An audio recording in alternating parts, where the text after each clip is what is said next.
What? I'm doing the show in my towel today. You're always naked. Why can't I be? Gee, because it's like I'm proud of my body and I want to show it to the world. Like in those marches. Yeah, I'm wearing a towel. You know, yeah, I'm going to put some clothes on. Welcome back to... What? Oh, tank tops for Tuesdays. That's tomorrow. Sorry, Pika P. Didn't mean to get uppity with you. You had my back and my front. Welcome back. How are you? Once again, it is time for the Comics Coffee Table, where at 3 p.m. U.S. Eastern we premiere. You can watch the show any time of day, any day of the week, but we do this daily. We talk about comic books. We take a coffee break together. We leave the real-world problems over there for just a few minutes. We pull up a chair to this very own comics coffee table of ours. Fresh pots. Indeed. And we hang out for a few minutes to talk about comic books. And it's a comic book appreciation moment. And awesome, June is winding down, and summer is afoot. I got a toehold on that. Oh my goodness. Don't be so cute, Nicole, with your puns. That really nails it. I don't know where I come from. It's all written down. I'm just the talent. I read what he writes. The executive producer. And his show notes. Thank you so much. Bonjour, comment ça va aujourd'hui, mes amis? C'est la table de café de comics. Ici, comment ça va aujourd'hui? Mes amis, ici, les Canadiens, les Québécois et les Français, et tous les Asians de la monde.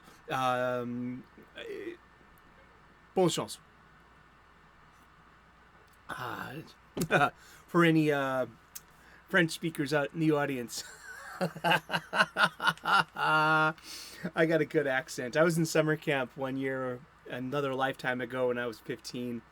I had a big crush on a Parisienne girl, une fille de Paris, and I sat next to her at breakfast one day, and I started speaking my high school French to her. And she looked at me, she's like, I did not know there were other Parisians here in camp this year. And I fell doubly in love with her, ma petite amie de France, la Française. I was too much of a coward. I was not the cock, I was the coward. You know. I did not express my love to her. No, that's all right. How are you doing today? Thank you so much for tuning in. It's our 3 p.m. U.S. Eastern coffee break. We talk about comic books. It's really fun. We are a geeky chill stream. That's right. We take a few minutes of our day. We look at some old comic books. What I'm doing, I am reboxing, reboarding, rebagging my entire comic book collection. Yeah, I'm trying to show off my Sporky t-shirt too. You know, Sporky News. You know, Scott is awesome. And we actually do meetups. You know, I've met this person exists in real life. The people in your live chat, they might exist if you live around each other. Maybe like if y'all live in New York City or something, maybe make a lunch date and send pictures. You know, heck, I haven't been down in New York City and since 2014. Wow, almost a decade. I wonder how the city's grown. The city groans at this point. No, I'm just kidding. I love New York. I really do. Actually, my mom's second husband, he was from Brooklyn, from Bay Ridge. And it was literally right out of Saturday Night Fever down there, man. Like yeah, I got to see like the real old New York City, old Manhattan, 1983, 84, Times Square. It was just like in the movies. There were just fleets of yellow taxis going down the street. And Times Square was so sketchy. It really was. And now it looks like Blade Runner met the Yellow Submarine on a hot date and they had a love child. You know, but back then, I mean, like, I just love watching old Scorsese movies set in the 80s, like After Hours or King of Comedy, things like that, just because I'm like, I was there in that very New York as a 10, 11, 12-year-old. Man, yeah, just it was fun. And so, yeah, and I'm from Boston. We were genetically predisposed to hate New Yorkers. We got over that. A lot of the New York-Boston rivalry goes back to the Revolutionary War and how Boston was a free city, but New York was under British rule. And New York was liberated near the end of the war. Indeed. And so, yeah, we've been reboxing, reboarding, rebagging my entire collection. Not only am I going back to my local comic book shop for weekly new releases, it's great. I'm a big comic book fan. I love Wednesdays at my LCS. The LCS, the local comic book shop. And let me look that up real quick. ASL.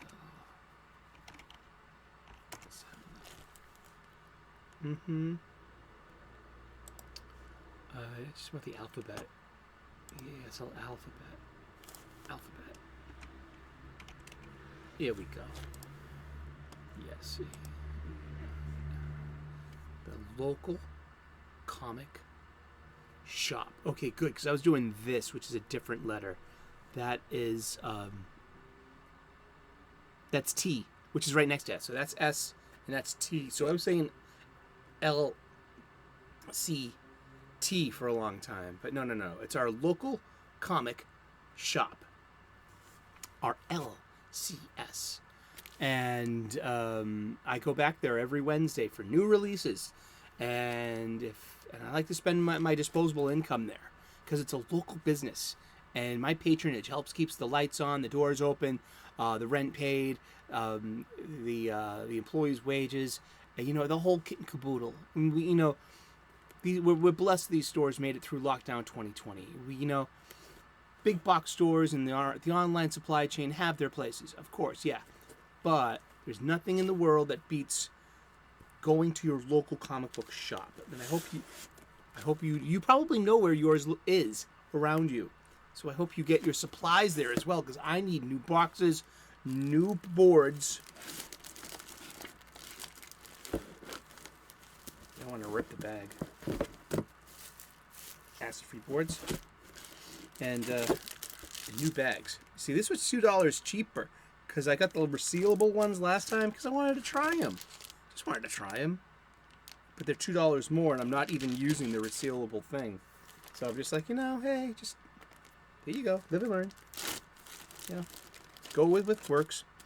Yeah, and so we're doing Green Lantern comic books. My Green Lantern collection. I am like basically all my boxes I need new boxes for everything. I'm playing it by ear, seeing which bags need new bags. And they all pretty much need boards. And then maybe, just maybe, I'll start selling these off. Maybe. I don't know. Awesome. I have a snack. I brought a snack. This is something my Auntie JoJo raised me on. It's peanut butter and bacon on an English muffin when I was a kid. But I'm trying to watch all the bread I eat. All those carbs. So I eat them on a chocolate rice cake. Yeah, so it's thick cut bacon that I season with black pepper and granulated garlic. It's homemade honey roasted peanut butter. You can see that you can find that technique here on this channel and the What's Cooking playlist, and served in its portions too. You know, about 35 grams on a rice cake. So it's actually that's 180 calories for the bacon. That's, you know, just another 200 calories for the peanut butter, and it's 50 calories, 60 calories for the thing. You know, so it all adds up.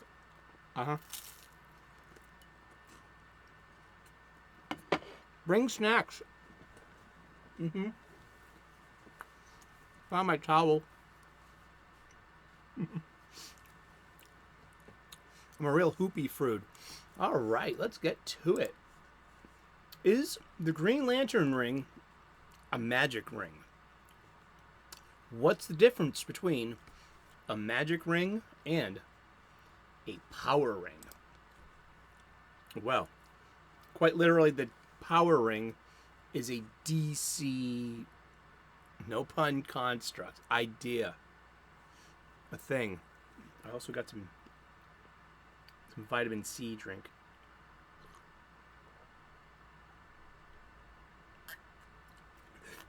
I'm parched. What can I say? It's summertime. It's hot. The first power ring appeared in All American Comics number 16 on July 14th, 1940. But the first magic ring, you know I'm going to read from a wiki, don't you? Let's do a wiki! All right. A magic ring is a mythical, folkloric, or fictional piece of jewelry, usually a finger ring, that is purported to have supernatural properties or powers. It appears frequently in fantasy and fairy tales. Magic rings are found in the folklore of every country where rings are worn. Some magic rings can endow the wearer with a variety of abilities, including invisibility and immortality. Others can grant wishes or spells such as never-ending love and happiness. Sometimes magic rings can be cursed, as in the mythical ring that was recovered by Sigurd from the hoard of the worm Fafnir in the Norse mythology, or the fictional ring that features in the Lord of the Rings. Precious. Precious. Bring it back. Bring it back. More often, however, they are featured as forces for good or as a neutral tool whose value is dependent upon the wearer. And just the early stories of magical rings date to classical antiquity.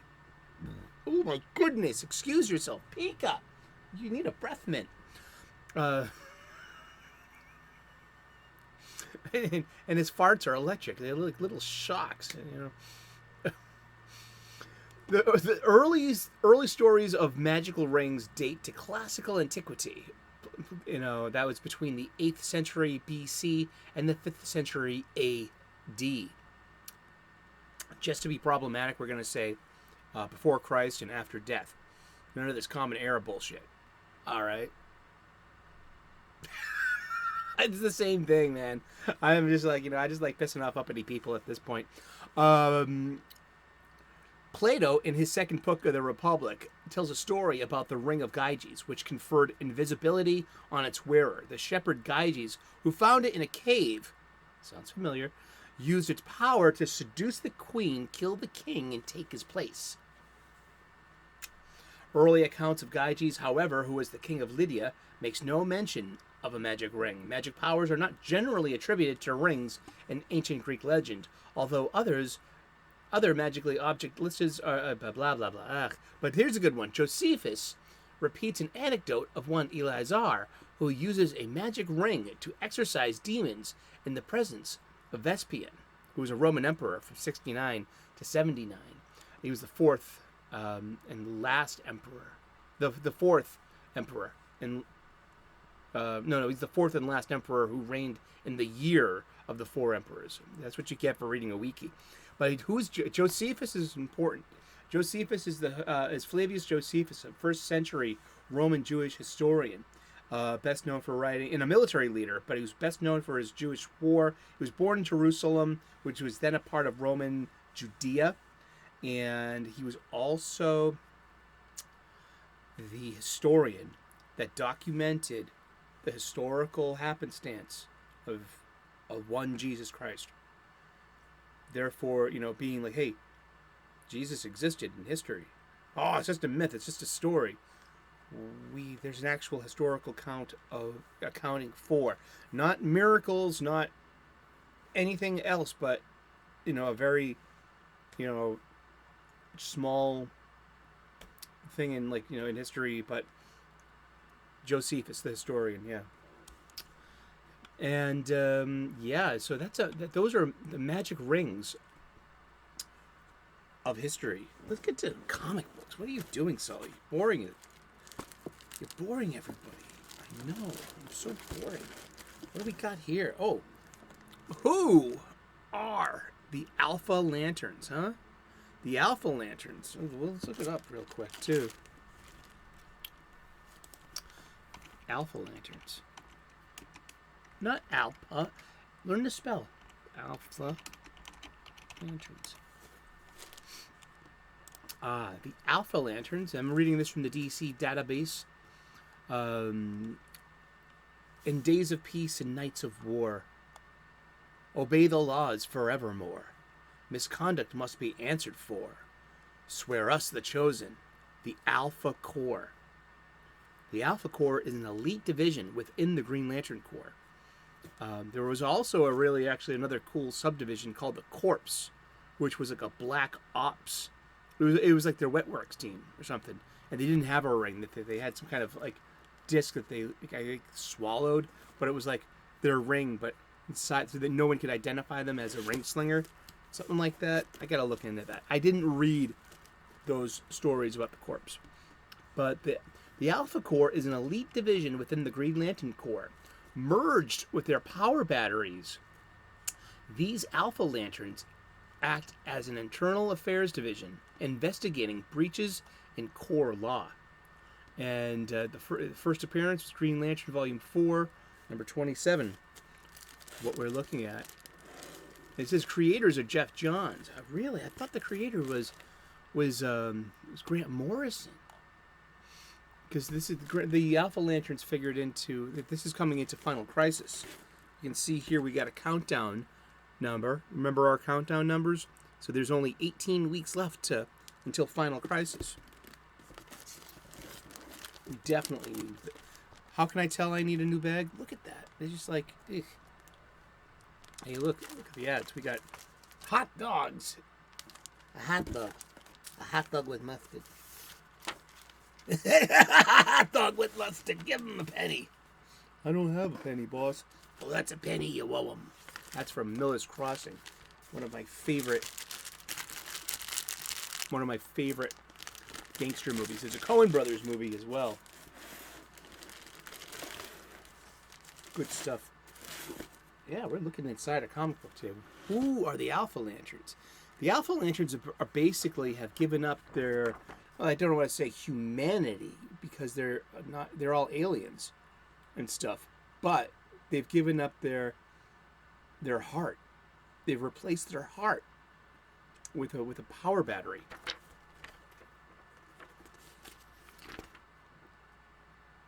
Yeah. Oh, here we go. Here's our first page. Art by Mike McCone. And see, we had no choice. The universe was threatened.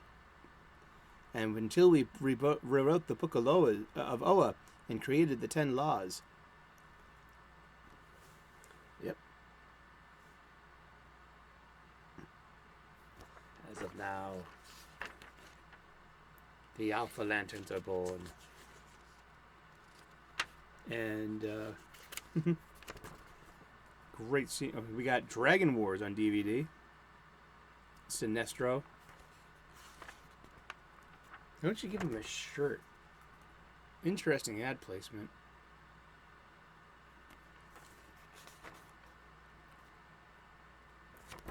Yeah, look all this talking in hallways. I wonder. There are no thought bubbles. Ooh. What do you think? Like you're on death row. Yeah. There comes a time when they start executing the Yellow Lanterns too. And remember that. We'll come to that too. Way back in Mike Starlin and Mike Mignola's Cosmic Odyssey, John Stewart was responsible for the destruction of... the thought bubbles are basically the narrative boxes. So they've moved positions. So we don't have, the thought bubbles like speech bubbles. All right, I see that. And he was responsible for the destruction of Xanshi and its population. So here's Jon Stewart, always struggling with that guilt. It's great. He gets over it sooner or later. You know, he comes to terms with it. Ooh, the PSP. Look, video games. Who is this magazine aimed at? We got magazines and hot dogs with young people on it. You know, with no old people. Gosh. Yeah. Boudica, there, the lady with the headpiece and the black curly hair, right here. She had her hand chopped off by Hal Jordan when he went mad with Parallax. Ooh, look, romance! Wow. It's Cowgirl and Highball. Mm-hmm. But Boudica becomes an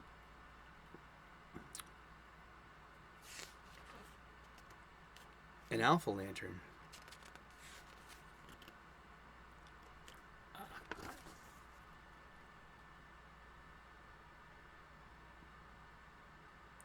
Yep. Amon Sir.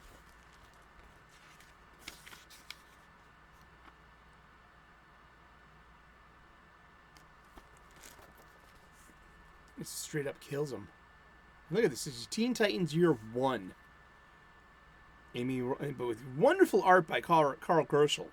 Good stuff, but we keep coming back. It's kind of like, you know, we keep retreading. Like, we're going to get a new... it's going to be called World's Finest. Or Teen Titans. It's done by Mark Waid. And we're coming back to that. It's not going to be Year 1 of Teen Titans, no. But, so this was from cover dated February 2008. So this was being released in December. And here's our Christmas time, huh? Back when you could say Merry Christmas, huh? Did they say any Merry Christmas here? The happiest of holidays. Yeah, but we at least have a Christmas tree here. Oh, there's Wally and Linda. There's Barry and Iris, and there's Hal and Carol. How can you tell? Well, step into this world, and you'll know the people in it. You know, it's not that hard. Is it? We have... Now I'm going to pair this.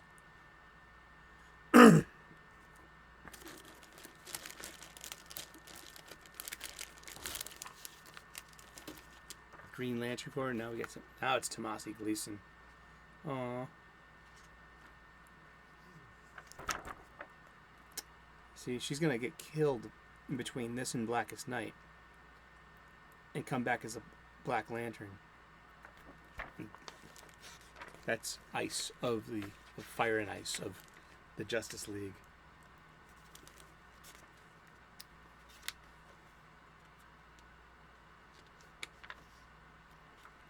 And, oh yeah, here's that painting again. Ain't that cool? Some art appreciation from the artist Green Lantern. All right, let's do this. We rebag, reboard, rebox all these funny books. One by one. Let's get this up for you.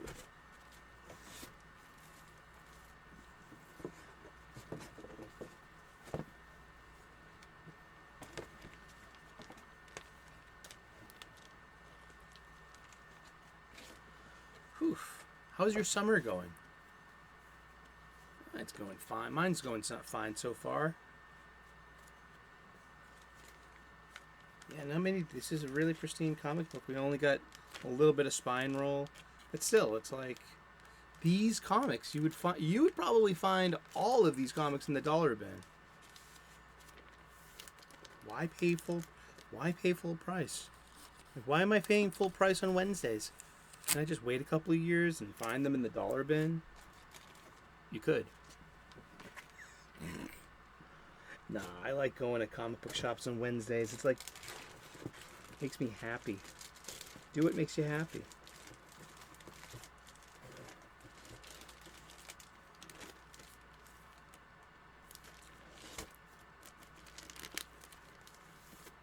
What's her name? Lyra, I think.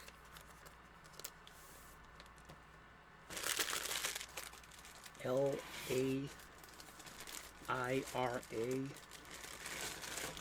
Who is Lyra?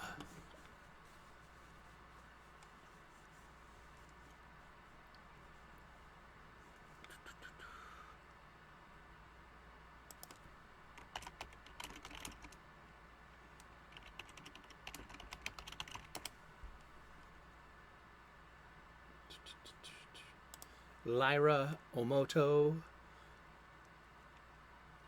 of Jade was the Green Lantern of Sector 112 after being believed killed and abandoned by Hal Jordan. And she was, I don't want to, well, she's going to become rage-filled and she's going to become a Red Lantern. Yeah. Am I spoiling things for you? No, how can you spoil a 15-year-old story?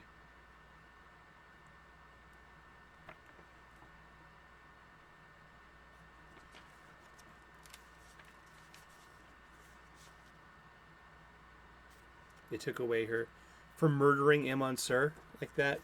They took away her her ring, and they're bringing.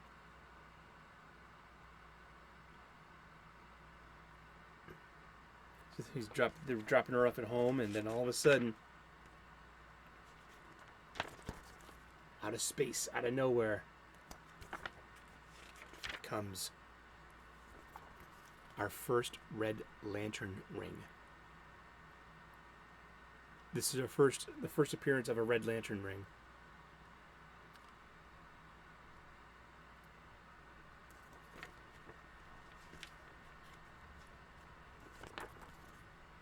And our first appearance of a Red Lantern.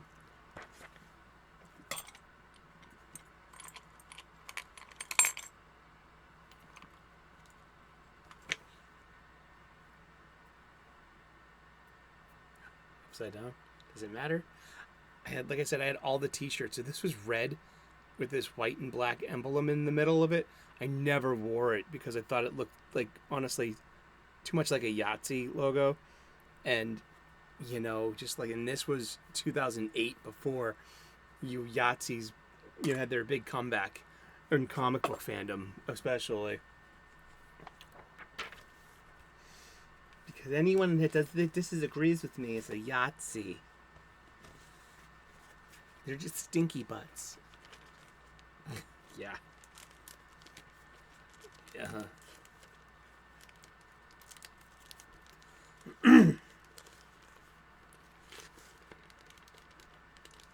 Here we go.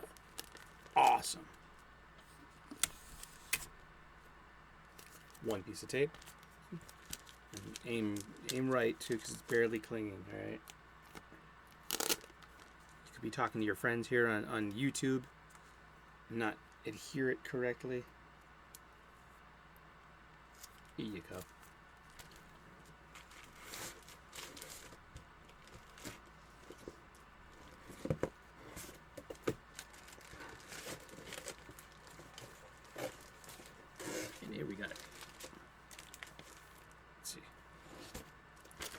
Lost Odyssey for the Xbox 360. I did an Xbox.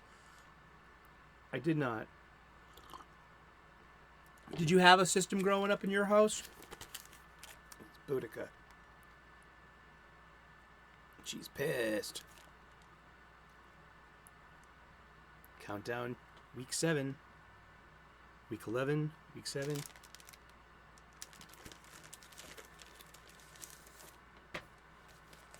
Nice cover. When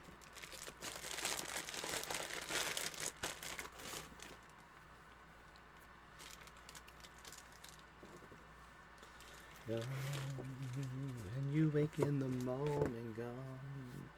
When you find that there's no one sleeping, gone. Pretty. And this switches up the battery for a couple of issues. Sterling Gates. What happened to Sterling Gates? He was like it, and then he left.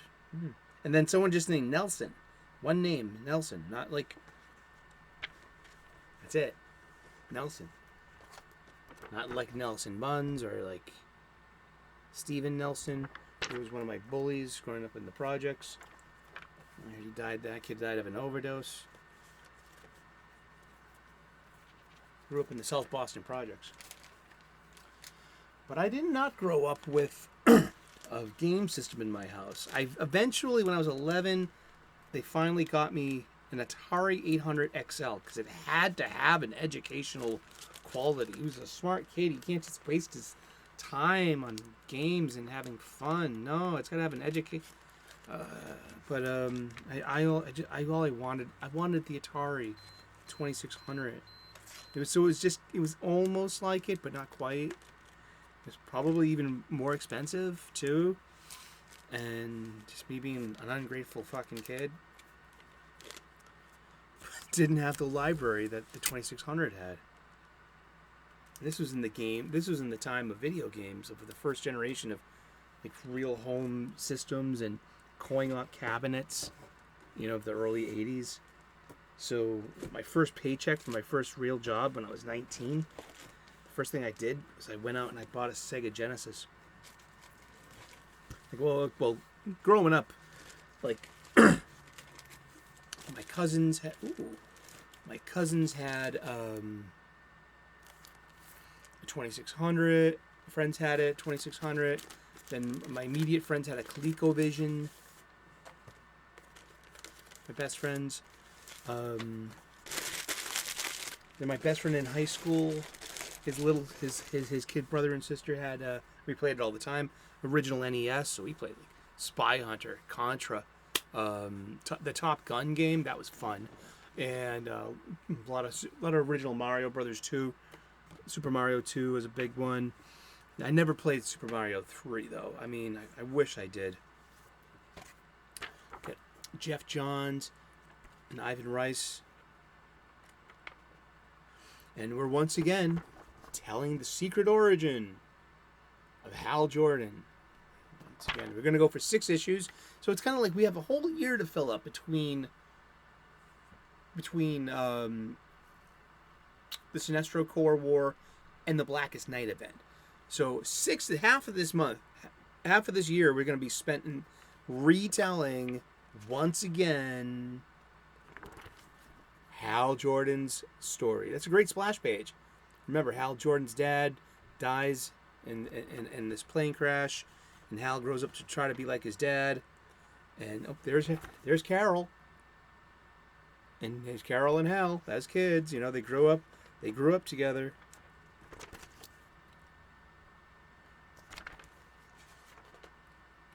And then there's the famous scene where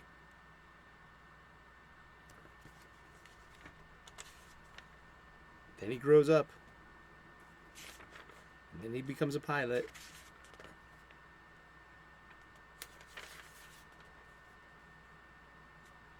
Yeah, it's New York Comic Con. Look at that. 2008. You going?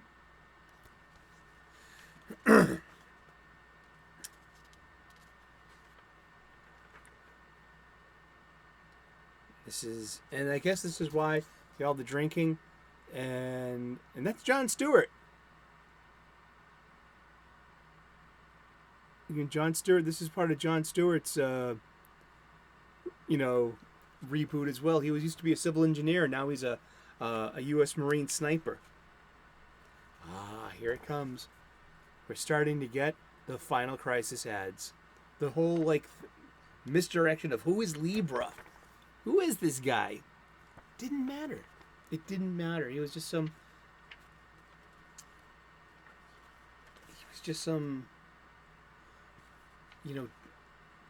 MacGuffin. And then, up in space is Abin Sur. And this is the first appearance of Atrocitus. Green Lantern 29. But this should be a key issue. I think it's... Let's look it up. Green Lantern 29. That is the first appearance of Atrocitus right there. Hey, it's like you already knew you were going to look this up in the book, the Overstreet Comic Book Price Guide.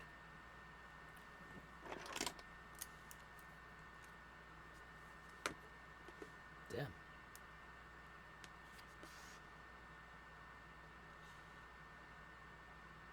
$5. So this is the first appearance of Atrocitus. And its cover price is $2.99, and at a 9.2 near mint, this is only worth $5. So, how's that for a first appearance key? I know, huh? Just saying. Just saying. Here we go. And we're going to bag board, and we're going to wrap this one up. Thank you so very much for hanging with us today. It's a, goodbye Blue Monday. And welcome, hello, Funny Book Day. Have a great afternoon, morning, evening, wherever you are, whenever you are. Like and subscribe if you could. Love to earn your subscription. If you're new to the channel, you just might be. We got a whole lot of new subscribers.